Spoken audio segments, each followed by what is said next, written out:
Price எல்லாம் Jesus loves me family. இன்றைக்கும் கூட ஒரு வசனத்தை நம்ம பார்க்கலாம். அதற்கு முன்பதாக பிதா குமாரன் பரிசுத்த ஆவியானுடைய நாமத்தினால நான் உங்கள் ஒவ்வொருத்தரையும் வாழ்த்துகிறேன், ஆசீர்வதிக்கிறேன். நீங்கள் ஆசீர்வாதமாக இருப்பீர்களாக, சுகமாக, செழிப்பாக, பயமில்லாமல், தைரியமாக, விசுவாசத்தோடு இருப்பீர்களாக. கர்த்தர் உங்கள் பிரச்சனைகள் எல்லாவற்றையும் மாற்றுவாராக. இதை கேட்கும்போது எப்படி இருக்குது? ரொம்ப ரொம்ப சந்தோஷமாக இருக்குது இல்லையா? அதுவே மற்றவர்கள் சொல்கிற விஷயத்தை நம்ம மனசில் வச்சுக்கிட்டு, ஐயோ அவங்க அப்படி சொல்கிறாங்களே, எனக்கு அந்த மாதிரி நடந்துரும் சொல்லி கவலைப்பட்டுக்கிட்டு இருக்கிறோம். அப்படி கவலைப்பட வேணுங்கிற அவசியமே இல்லை. ஏன்னா ஆண்டவர் நம்மை ஆசீர்வதிக்கிற தேவனாக, வழிநடத்துகிற தேவனாக, ஆலோசனை சொல்லுகிற தேவனாக இருக்கிறார். இன்னொரு வசனத்தை கூட பார்க்கலாம். இன்னைய நாளுக்கான என்ன வசனம்னா, ஏசாயா 65ஆம் அதிகாரம் 16வது வசனம். அதனாலே பூமியிலே தன்னை ஆசீர்வதிக்கிறவன் சத்திய தேவனுக்குள் தன்னை ஆசீர்வதிப்பான். பூமியிலே ஆணையிடுகிறவன் சத்திய தேவன் பேரில் ஆணையிடுவான்.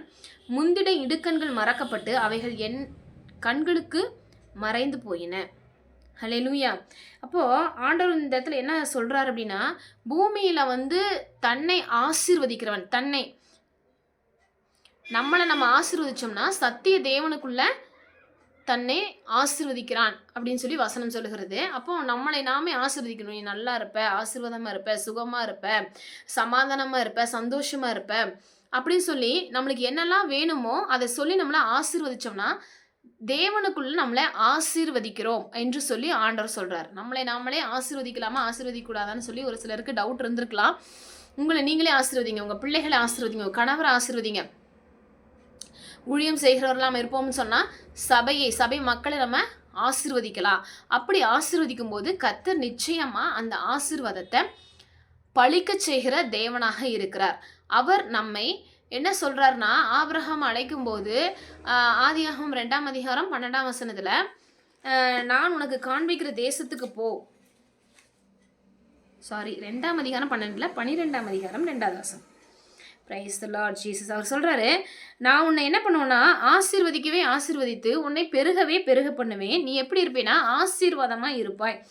ஆபிரகாமை நோக்கி, உன் தேசத்தையும் இனத்தையும் தகப்பன் வீட்டையும் விட்டு புறப்பட்டு நான் உனக்கு காண்பிக்கும் தேசத்துக்கு போ. என்ன பண்ணுவேன்னா, நான் உன்னை பெரிய ஜாதியாக்கி உன்னை ஆசீர்வதித்து உன் பேரை பெருமைப்படுத்துவேன். நீ ஆசீர்வாதமாக இருப்பாய். ஹல்லேலூயா. இப்போ ஆண்டவருடைய வார்த்தைக்கு கீழ்ப்படியும் போது நமக்கு ஆசீர்வாதம் கடந்து வருகிறதாக இருக்கிறது.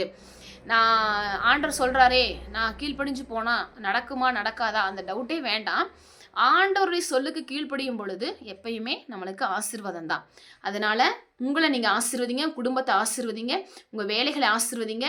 கர்த்தர் தாமே நம்மை ஆசீர்வதிக்க பெரிய தேவனாக இருக்கிறார். ஹல்லேலூயா. ஆமேன்.